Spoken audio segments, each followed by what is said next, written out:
रासायनिक अभिक्रिया एवं समीकरण। अपने दैनिक जीवन की निम्नलिखित परिस्थितियों पर ध्यान दीजिए और विचार कीजिए कि क्या होता है जब गर्मियों में कमरे के ताप पर दूध को खुला छोड़ दिया जाता है, लोहे का तवा अथवा तसला अथवा कील को आर्द्र वायुमंडल में खुला छोड़ दिया जाता है, अंकुर का किण्वन हो जाता है, भोजन पकाया जाता है, हमारा शरीर भोजन को पचा लेता है, हम सांस लेते हैं। इन सभी परिस्थितियों में प्रारंभिक वस्तु की प्रकृति तथा पहचान कुछ न कुछ बदल जाती है। पदार्थ के भौतिक तथा रासायनिक परिवर्तनों के बारे में हम पिछली कक्षाओं में पढ़ चुके हैं। जब कोई रासायनिक परिवर्तन होता है तो हम कह सकते हैं कि रासायनिक अभिक्रिया हुई है। आप शायद सोच रहे होंगे कि रासायनिक अभिक्रिया का वास्तविक अर्थ क्या है, हम कैसे जान सकते हैं कि कोई रासायनिक अभिक्रिया हुई है। इन प्रश्नों के उत्तर पाने के लिए आइए हम कुछ क्रियाकलाप करते हैं। क्रियाकलाप 1.1 सावधानी। इस क्रियाकलाप में शिक्षक के सहयोग की आवश्यकता है। सुरक्षा के लिए छात्र आंखों पर चश्मा पहन ले तो उचित होगा। लगभग 3 से 4 सेंटीमीटर लंबे मैग्नीशियम रिबन को रेगमाल से रगड़कर साफ कर लीजिए। इसे चिमटे से पकड़कर स्प्रिट लैंप या बर्नर से इसका दहन करिए तथा इससे बनी राख को वाश गिलास में इकट्ठा कर लीजिए, जैसा कि चित्र में दिखाया गया है। मैग्नीशियम रिबन का दहन करते समय इसे अपनी आंखों से यथासंभव दूर रखिए। आपने क्या परीक्षण किया? आपने देखा होगा कि चमकदार श्वेत लोह के साथ मैग्नीशियम रिबन का दहन होता है और यह श्वेत चूर्ण में परिवर्तित हो जाता है। यह मैग्नीशियम ऑक्साइड का चूर्ण है। वायु में उपस्थित ऑक्सीजन तथा मैग्नीशियम के बीच होने वाली अभिक्रिया के कारण यह बनता है। क्रियाकलाप 1.2 एक परख नली में लेड सीसा नाइट्रेट का घोल लीजिए, इसमें पोटेशियम आयोडाइड का घोल मिला दीजिए। आपने क्या परीक्षण किया? क्रियाकलाप 1.3 एक शंक्वाकार फ्लास्क या परख नली में कुछ दानेदार जिंक लीजिए, इसमें तनु हाइड्रोक्लोरिक अम्ल या सल्फ्यूरिक अम्ल मिला दीजिए। सावधानी, अम्ल का इस्तेमाल सावधानी से कीजिए। क्या जस्ते के दानों के आसपास कुछ होता दिखाई दे रहा है? शंक्वाकार फ्लास्क या परख नली को स्पर्श कीजिए, क्या इसके तापमान में कोई परिवर्तन हुआ? ऊपर दिए गए तीनों क्रियाकलापों के आधार पर हम कह सकते हैं कि निम्न किसी भी परीक्षण की सहायता से हम निर्धारित कर सकते हैं कि एक रासायनिक अभिक्रिया हुई है। अवस्था में परिवर्तन, रंग में परिवर्तन, गैस का निकास अथवा उत्सर्जन, तापमान में परिवर्तन। यदि हम अपने आसपास हो रहे परिवर्तनों को देखें तो पाएंगे कि हमारे चारों ओर विविध प्रकार की रासायनिक अभिक्रियाएं हो रही हैं। इस अध्याय में हम विभिन्न प्रकार की रासायनिक अभिक्रियाओं और उनके प्रतीकात्मक निरूपण का अध्ययन करेंगे। 1.1 रासायनिक समीकरण। क्रियाकलाप 1.1 का विवरण। जब ऑक्सीजन की उपस्थिति में मैग्नीशियम रिबन का दहन होता है तब यह मैग्नीशियम ऑक्साइड में परिवर्तित हो जाता है। वाक्य के रूप में किसी रासायनिक अभिक्रिया का विवरण बहुत लंबा हो जाता है। इसे संक्षिप्त रूप में भी लिखा जा सकता है। इसे शब्द समीकरण के रूप में लिखना सबसे सरलतम विधि है। ऊपर दी गई अभिक्रिया का शब्द समीकरण इस प्रकार होगा। Magnesium plus oxygen, magnesium oxide.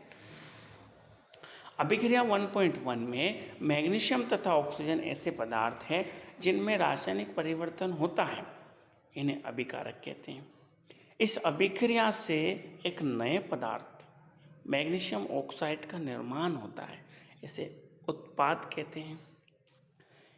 शब्द समीकरण में अभिकारकों के उत्पाद में परिवर्तन को उनके मध्य एक तीर का निशान लगाकर दर्शाया जाता है। अभिकारकों के बीच प्लस का चिन्ह लगाकर उन्हें बाईं ओर लिखा जाता है। इस प्रकार उत्पादों के बीच भी योग का चिन्ह लगाकर उन्हें दाईं ओर लिखा जाता है। तीर का सिरा उत्पाद की ओर होता है तथा यहाँ अभिक्रिया होने की दिशा को दर्शाता है। रासायनिक समीकरण लिखना। क्या रासायनिक समीकरण के निरूपण की इससे भी संक्षिप्त विधि है? शब्दों की जगह रासायनिक सूत्र का उपयोग करके रासायनिक समीकरण को अधिक संक्षिप्त तथा उपयोगी बनाया जा सकता है। रासायनिक समीकरण किसी रासायनिक अभिक्रिया को दर्शाता है। यदि आप मैग्नीशियम ऑक्सीजन तथा मैग्नीशियम ऑक्साइड के सूत्रों का स्मरण करें तो उपरोक्त शब्द समीकरण इस प्रकार लिखा जा सकता है। Mg+O2 arrow MgO। तीर के निशान के बाईं ओर दाईं ओर के तत्वों के परमाणु की संख्या की गिनती कर उनकी तुलना करें। क्या दोनों ओर तत्वों के परमाणुओं की संख्या समान है? यदि है तो समीकरण संतुलित है, यदि नहीं तो समीकरण असंतुलित है, क्योंकि समीकरण के दोनों ओर का द्रव्यमान बराबर नहीं है। किसी अभिक्रिया का ऐसा रासायनिक समीकरण ढांचा रासायनिक समीकरण कहलाता है। इस प्रकार समीकरण 1.2 मैग्नीशियम के वायु में जलने का ढांचा समीकरण है। 1.1.2 संतुलित रासायनिक समीकरण का महत्व। आपको द्रव्यमान के संरक्षण का नियम स्मरण होगा, जिसका आपने 9वीं कक्षा में अध्ययन किया था। किसी भी रासायनिक अभिक्रिया में द्रव्यमान का ना तो निर्माण होता है ना ही विनाश। अर्थात किसी भी रासायनिक अभिक्रिया के उत्पाद तत्वों का कुल द्रव्यमान अभिकारक तत्वों के कुल द्रव्यमान के बराबर होता है। दूसरे शब्दों में रासायनिक अभिक्रिया के पहले एवं उसके पश्चात प्रत्येक तत्व के परमाणु की संख्या समान रहती है। इसलिए हमें कंकाली समीकरण को संतुलित करना आवश्यक है। क्या रासायनिक समीकरण 1.2 संतुलित है? आइए हम रासायनिक समीकरण को चरणबद्ध संतुलित करना सीखें। क्रियाकलाप 1.3 के शब्द समीकरण को इस प्रकार दर्शाया जा सकता है। जिंक प्लस सल्फ्यूरिक अम्ल arrow zinc sulphate plus hydrogen. उपरोक्त शब्द समीकरण को निम्नलिखित रासायनिक समीकरण से दर्शाया जा सकता है। Zn plus H2SO4 arrow ZnSO4 plus H2। आइए समीकरण 1.3 में तीर के निशान के दोनों ओर के तत्वों के परमाणु की संख्या की तुलना करें। तत्व Zn अभिकारकों में परमाणुओं की संख्या 1, उत्पाद में परमाणु की संख्या 1, H हाइड्रोजन अभिकारकों में परमाणु की संख्या 2, उत्पाद में परमाणु की संख्या 2, S अभिकारकों में परमाणु की संख्या 1, उत्पाद में परमाणु की संख्या 1, O अभिकारकों में परमाणु की संख्या 4, उत्पाद में परमाणु की संख्या 4। समीकरण 1.3 में तीर के निशान के दोनों ओर के प्रत्येक तत्व के परमाणु की संख्या समान है, इसलिए यह एक संतुलित रासायनिक समीकरण है। अब हम निम्न रासायनिक समीकरण को संतुलित करने का प्रयास करते हैं। Fe plus H2O arrow Fe2O4 plus H2। चरण फर्स्ट, रासायनिक समीकरण को संतुलित करने के लिए सबसे पहले प्रत्येक सूत्र के चारों ओर एक बॉक्स बना लीजिए। समीकरण को संतुलित करते समय बॉक्स के अंदर कुछ भी परिवर्तन नहीं कीजिए। बॉक्स के अंदर Fe प्लस, बॉक्स में H2O, एरो बॉक्स में Fe3O4 प्लस बॉक्स में H2। चरण दूसरा, असंतुलित समीकरण 1.5 में उपस्थित विभिन्न तत्वों के परमाणु की संख्या की सूची बना लीजिए। Fe अभिकारकों में परमाणु की संख्या 1, उत्पाद में परमाणु की संख्या 3। H अभिकारकों में परमाणु की संख्या 2, उत्पाद में परमाणु की संख्या 2। O अभिकारकों में परमाणु की संख्या 1, उत्पाद में परमाणु की संख्या 4। चरण 3, सुविधा के लिए सबसे अधिक परमाणु वाले यौगिक को पहले संतुलित कीजिए, चाहे वहाँ अभिकारक हो या उत्पाद। उस यौगिक में सबसे अधिक परमाणु वाले तत्व को चुनिए। इस आधार पर हम Fe3O4 और उसके ऑक्सीजन तत्व को चुनते हैं। दाईं ओर ऑक्सीजन के 4 परमाणु हैं, जबकि बाईं ओर केवल 1। ऑक्सीजन परमाणु को संतुलित करने के लिए ऑक्सीजन के परमाणु प्रारंभ में अभिकारकों में 1 H2O में, उत्पादों में 4 Fe3O4 में, संतुलित करने के लिए 1:4, उत्पादों में 4। यह याद रखना आवश्यक है कि परमाणु की संख्या को बराबर करने के लिए हम अभिक्रिया में शामिल तत्वों तथा यौगिकों के सूत्रों को नहीं बदल सकते। जैसे कि ऑक्सीजन परमाणु को संतुलित करने के लिए हम 4 गुणांक लगाकर 4 H2O लिख सकते हैं, लेकिन H2O4 या H2 कोष्टक के अंदर O4 नहीं। आंशिक रूप से संतुलित समीकरण इस प्रकार होगा: Fe plus 4H2O arrow Fe3O4 plus H2O। चरण 4, Fe तथा H परमाणु अब भी संतुलित नहीं है। इनमें से किसी एक तत्व को चुनकर आगे बढ़ते हैं। अब हम आंशिक रूप से संतुलित समीकरण में हाइड्रोजन परमाणु को संतुलित करते हैं। हाइड्रोजन परमाणु को बराबर करने के लिए दाईं ओर हाइड्रोजन अणु की संख्या को 4 कर देते हैं। हाइड्रोजन के परमाणु प्रारंभ में अभिकारकों में 8, उत्पादों में 2, तो संतुलित करने के लिए 8, उत्पादों में 2×4। समीकरण अब इस प्रकार होगा: Fe plus 4H2O arrow Fe3O4 plus 4H2। ऊपर दिए समीकरण की जांच कीजिए तथा तीसरा तत्व चुन लीजिए जो अब तक असंतुलित है। आप पाएंगे कि केवल लोहा ही एक तत्व है जिसे संतुलित करना शेष है। लोहे के परमाणु प्रारंभ में अभिकारकों में 1, उत्पादों में 3, तो संतुलन के लिए 1×3, उत्पादों में 3।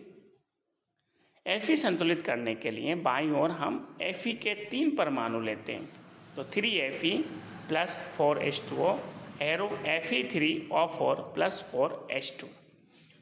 अंत में चरण 6 अंत में इस संतुलित समीकरण की जांच के लिए हम समीकरण में दोनों ओर के तत्वों के परमाणु की संख्याओं का परिकलन करते हैं। 3Fe plus 4H2O arrow Fe3O4 plus 4H2 संतुलित समीकरण। समीकरण 1.9 में दोनों ओर के तत्वों के परमाणुओं की संख्या बराबर है, अतः यह समीकरण अब संतुलित है। रासायनिक समीकरणों को संतुलित करने की इस विधि को हिट एंड ट्रायल विधि कहते हैं, क्योंकि सबसे छोटी पूर्णांक संख्या के गुणांक का उपयोग करके समीकरण को संतुलित करने का प्रयत्न करते हैं। चरण 7, भौतिक अवस्थाओं के संकेत लिखना। ऊपर लिखे संतुलित समीकरण 1.9 की सावधानी से जांच कीजिए। क्या इस समीकरण से हमें अभिकारकों तथा उत्पादों की भौतिक अवस्था के बारे में भी ज्ञात होता है। इस समीकरण में उनकी भौतिक अवस्थाओं की कोई जानकारी नहीं है। रासायनिक समीकरण को अधिक सूचनापूर्ण बनाने के लिए अभिकारकों तथा उत्पादों के रासायनिक सूत्र के साथ उनकी भौतिक अवस्थाओं को भी दर्शाया जाता है। अभिकारकों तथा उत्पादों के गैस, द्रव, जलीय तथा ठोस अवस्थाओं को क्रमशः g, l, aq तथा s से दर्शाया जाता है। अभिकारक या उत्पाद जब जल में घोल के रूप में उपस्थित होते हैं तब हम aq लिखते हैं। अब संतुलित समीकरण 1.9 इस प्रकार होगा: 3Fe कोष्टक में S प्लस 4H2O कोष्टक में G एरो Fe3O4 कोष्टक में S प्लस 4H2 कोष्टक में G 1.10। ध्यान दीजिए, समीकरण 1.10 में H2O के साथ G चिन्ह का उपयोग किया गया। यहाँ दर्शाता है कि इस अभिक्रिया में जल का उपयोग भाप के रूप में किया गया है। प्रायः हर रासायनिक समीकरण में भौतिक अवस्थाओं को शामिल नहीं किया जाता है जब तक कि वह आवश्यक ना हो। कभी कभी अभिक्रिया की परिस्थितियाँ जैसे कि ताप, दाब, उत्प्रेरक आदि को भी तीर के निशान के ऊपर या नीचे दर्शाया जाता है, जैसे CO कोष्टक में G प्लस 2H2 कोष्टक में G 340 ATM arrow HCH3OH L 6CO2 कोष्टक में AQ प्लस 12H2O कोष्टक में L सूर्य का प्रकाश arrow chlorophyll. C6H12O6 AQ plus 6O2 AQ plus 6H2O L 1.12। इस प्रकार क्या आप पुस्तक में दिए गए समीकरण 1.2 को संतुलित कर सकते हैं? प्रश्न: वायु में जलाने से पहले मैग्नीशियम रिबन को साफ क्यों किया जाता है? निम्नलिखित रासायनिक अभिक्रिया के लिए संतुलित रासायनिक समीकरण लिखिए। First, hydrogen plus chlorine plus hydrogen chloride. दूसरा, barium chloride plus aluminium sulphate arrow barium sulphate plus aluminium chloride. तीसरा, सोडियम प्लस जल arrow sodium hydroxide plus hydrogen. तीसरा, निम्नलिखित अभिक्रियाओं के लिए उनकी अवस्थाओं के संकेतों के साथ संतुलित रासायनिक समीकरण लिखिए। पहला, जल में बेरियम क्लोराइड तथा सोडियम सल्फेट के विलयन अभिक्रिया करके सोडियम क्लोराइड का विलयन तथा आघूलनशील बेरियम सल्फेट का अवक्षेप बनाते हैं। दूसरा, सोडियम हाइड्रोक्साइड का विलयन जल में हाइड्रोक्लोरिक अम्ल के विलयन जल में से अभिक्रिया करके सोडियम क्लोराइड का विलयन तथा जल बनाते हैं। इसके आगे अगले वीडियो में।